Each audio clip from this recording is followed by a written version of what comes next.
Welcome to Dollars and Cents with Freedman Financial, the home for financial advice in a language you can understand. Created by Marc Freedman of Freedman Financial, he and his team of certified financial planner professionals will discuss timely topics that help individuals and families make smart financial decisions. And now, get ready for this week's edition of Dollars and Cents with Freedman Financial.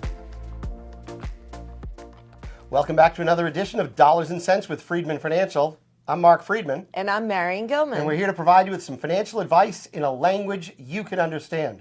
Well, we're about 4 weeks into the year. 2025 has started, and there's been a lot of news. There really has. I mean, one thing you have to say, Trump was inaugurated and he went to work right away. He got right to work, and you know what? Every candidate, I don't care whether you're running for mayor, for governor, for city council, for student government, or president, everybody has campaign promises that they look to make. Sure. And everyone asks several months later, what happened to those campaign promises? Well, I don't know how successful he's going to be. I don't know what the future is, but he is certainly living by his campaign promises to get things done now, isn't he not? There's been a lot of activity. Yeah. Absolutely. Some people like it. Some people don't.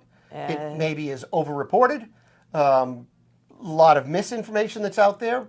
And it's tough to interpret what everything is, isn't it? Absolutely. And I think part of the problem here is that when we watch the news, we're not actually just getting facts. We are getting interpretations of those facts. Yeah, and it's funny, especially if you look at some of these online apps, and a lot of people get their news sources from social media or online news apps. In fact, I thought it was interesting as I was driving to work today, there was a story that said of the Gen Z population. That's that 20-ish, early 30s, that right. population. Yeah. 70% of the Gen Z population gets their news exclusively from social media. Right. And I'm not saying that that's wrong. Well, I think it's problematic. And I think it's problematic because we have a tendency, and everybody has a tendency, to only read things or people who agree with us. It's called confirmation bias. That's Absolutely. the term. And so don't you think that's an issue? Yeah, you want to watch stories, you want to listen to news, you want to surround yourself with people that support your perspectives because, frankly, I understand that. Over the past several years especially, if you had an opposing opinion, people weren't making you feel very good about your opposing opinion, did they? That's right. You could be called all sorts of names, you could be canceled, you could be discounted, you could be alienated. And so what you do is you surround yourself with people that support your values and your thoughts and what you believe is true or what is true to you. And it's very easy to do that on social media because you end up following people that you agree with. And I understand, that's great. However, you're only hearing what they want to tell you. And remember this also, you're only on the receiving end. That's correct. You're not participating in a dialogue. You're just having issues that support your position, confirm what you're thinking, so that when you go out and want to have a conversation with somebody, you say, you know what, I think I just want to have a conversation with people that support me because, God forbid, someone would suggest that I'm wrong with the information that I have. Or how about it looking at the other side? You can also look at it and say, I really don't want to be subject to harsh dialogue against me if I espouse a view that nobody else agrees with. Because so I don't like conflict, and let's look at it. Look, let's be honest. Our kids in school these days aren't dealt to defend themselves when it comes to conflict resolution. It's you keep your opinion to yourself or you share it with a circle of others. And because when confronted, help me understand why you feel this way, you just won't understand. That's just the general response. Absolutely. But I think going back to the news, I think you have taken a great approach, Marc. And I know I personally am not a huge fan of watching the news on TV anymore. However, you've taken a great approach and do not adhere to the confirmation bias. Yeah, so look, I believe that as certified financial planners, our clients come to us and they want an opinion on, are they doing okay? Should I be concerned about what I hear in the news? What should I do? Questions about everything. Look, I just got a text as I was sharing with Marion at lunch today. I got a text from somebody who said, hey, Marc, could you suggest a credit card that I should be looking at that might benefit me with miles and points and stuff like that. We get asked the whole array of questions when it comes to finances, and right? we try to be up on that. We try to be informed and help others make informed decisions about this. But in particular with politics, I think it's important to understand different viewpoints. And as I said, I'm not a huge person. I'm not a huge lover of watching the news. I do read a lot of newspapers, but you've taken a great approach. Right. I never thought to myself as a news junkie. I really wasn't into it when I was younger, but now as our clients have placed greater demands and frankly needs on us to be able to understand what's going on in the rest of the world, I follow all of the major news media stations, from MSNBC to CNN to Fox News. Those three are on my TV. They're on my Sirius XM radio. They're on my phone. All three of those digital apps are on the phone all the time. And I go to them every time I'm looking at the news. I'm saying, what are each of these three businesses saying? And you flip back and forth, I flip don't all you? the time. And we did this during. I used to do this with the kids during the elections and things like that. We'd say, what are the key things that people are saying? I remember when President Trump and President Biden were dealing with COVID, and they'd have these press conferences, and we'd jump back and forth to see how is each of these news stations interpreting what people are saying, right, and what information are they sharing. And one of the things that we realized is that most of the people in the news business no longer report the news of what's going on. It's an analysis, an opinion, an editorial, a talking point, because if all you did was just report that planes landed safely at Logan Airport, no one's going to listen to you. That's right. And if you only pick one of the news stations, you get a very narrow focus interpretation of what's happening. So by looking at the variety of different news stations, you are actually getting a variety of interpretations. Absolutely. And hopefully can decipher what the actual fact is. So, just interesting, last night I received an email from a client. It was 10:30, quarter of 11. I get this email, and the headline of the email was, "I'm worried." And I saw that, and when clients email me, I respond to stuff, Sure, even though it was that late at night. And what was she worried about? Well, from the beginning of the year, we've seen a lot of stuff that's gone on in January, from the terrible fires that have happened out in California, to the inauguration of the president, to an existing president moving on, to all sorts of executive orders and everything being put into place, to deportations that are happening. And she says, confirmations that are happening in Congress, right? Well, right. And she says, "Marc, I'm watching the news and I'm petrified. I don't know what to think. Do I need to cash out my account? Do I need to go to cash because I'm worried about this country?" And we have 575 households that we serve. And I will admit that she is one of two people that sent me emails that they were concerned about the state of America right now. However, I will say that I've also gotten questions primarily in meetings about concern about the state of the country. And realistically, clients come to us when they're emotional and they're looking for rational thinking, rational perspectives.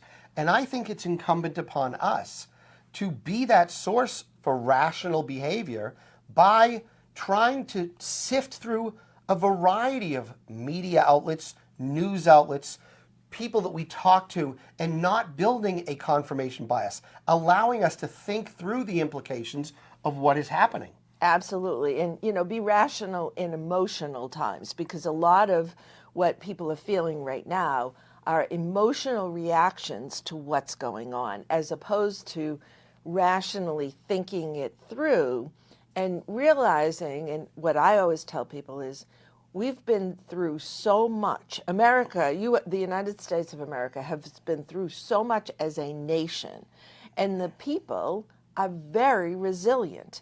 We've managed through all kinds of scenarios. We've managed through financial crises. We've managed through hostage crises, health crises. I mean, you name it, COVID. Who would have ever thought, I have to say, I never expected the country to shut down and everybody to stay home for several months. And had you told the story of what would happen when COVID came into effect, right. and you had told the story beforehand, this could potentially happen. You'd right. be going home. You couldn't see neighbors or relatives. Right. You couldn't visit people in the hospital. You couldn't attend a funeral or a wedding. Shocking. That just couldn't happen because you'd have to be so protected. What do you think that would do to the economy? And people would be petrified. People, had I told people that ahead of time, people would have said, I got to get out. I got to get out of this. But where do you go? Right. I mean, particularly in COVID, it was it was worldwide. It wasn't just nationwide. And who would have ever imagined that as much as the population, the country, the world reacted, of course, negatively, defensively, cautiously when it first started, how quickly did our economy recover from that? Incredibly quickly. So if you recall, and people like us look at it all the time, so we recall this, but the stock market just plummeted and truly almost plummeted. 30-35%. Exactly. But within a few weeks, it was coming back, and it actually increased and ended the year pretty well. So it was just an amazing decline and then recovery. And go ahead, I'm sorry. No, I was just going to say, so we are very resilient as a nation. And I think it's a lesson to be learned that the stock market is a leading indicator. Yes. Because remember, during COVID, when the stock market was responding, rebounding, and doing what it was doing, we were still at home. Right. We weren't able to go out to eat. We weren't able to go to church or visit with family. We were still restricted to our home. We were washing groceries when we brought them into our house. But the stock market was responding because it saw a positive outcome. Right. And so it's interesting when you follow what's been going on in the stock market, even just this month, with all of the changes that are going on with Donald Trump coming into office. Granted, it's his second time around. So people are kind of used to his style, and he is taking his campaign promises and initiating them right away. Sure, there's going to be some adverse responses to that. And you know what? It's not going to work well in all cases. Right. But nothing does. Nothing does. Doesn't matter what business is. In our own business, we make decisions sometimes. And sometimes, as great as those decisions might seem, there are implications to those decisions. Sometimes definitely. Positive, sometimes negative. Remember, you're making decisions under uncertainty. Right. Nothing is certain. And you're not making a decision for one person. You're making a decision that impacts the lives of millions. Right. And it's a tough thing to do. So honestly, I don't know what the outcome, how President Trump will be measured over the course of these 4 years, or how he will be looked upon throughout history. But just like all of the other presidents that have come before him, I believe that as an American, we have a duty to support it. And also, don't make rash decisions particularly about your finances or your life in light of a couple weeks in office. Right. Or a couple of weeks of changes. You really need to step back, take a much wider perspective, and realize that there are a lot of good things going on right now in the country. Lots of them. Still have a great economy. We still have a worker shortage. Most people are employed. If you want a job, you typically can find a job. Workers who were not very well compensated, the lower income people, have gotten great raises over the past few years. So there have been a lot of positives going on. Make sure you look at both perspectives. What's good, what's bad. And remember, we're resilient. And also remember this, the perspectives that we oftentimes have are based upon the bubble that we live in. Right. And we forget that we all live within a bubble. That bubble could be our family and our friends and maybe our church or the people we work with, or that's your bubble. Even living on the East Coast. Right, there's that bubble too. Right. But remember, America exists from the Atlantic Ocean to the Pacific Ocean.